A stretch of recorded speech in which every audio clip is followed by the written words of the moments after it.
Between, ఇవన్నీ కూడా ఈ థియరం ద్వారా మీరు నేర్చుకుంటారు. ఆ వర్డ్స్ని సెంటెన్సెస్ రూపంలో మీరు చెప్తారు. ఆ సెంటెన్సెస్ కూడా మీకు ఫ్లాష్ కార్డ్స్ ఉన్నాయి మీ దగ్గర. ఆ ఫ్లాష్ కార్డ్స్ రూపంలో మీరు వచ్చి చెప్పాలి. అవి చెప్పిన తర్వాత, పలికిన తర్వాత.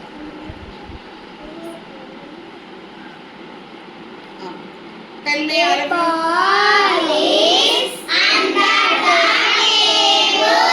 Again, tell me.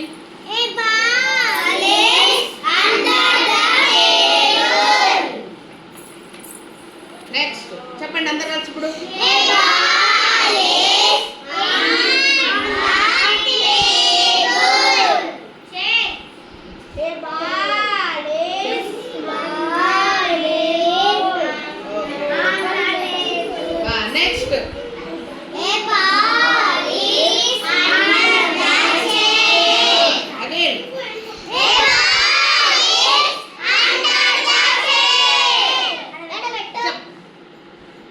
Tell me. A ball is under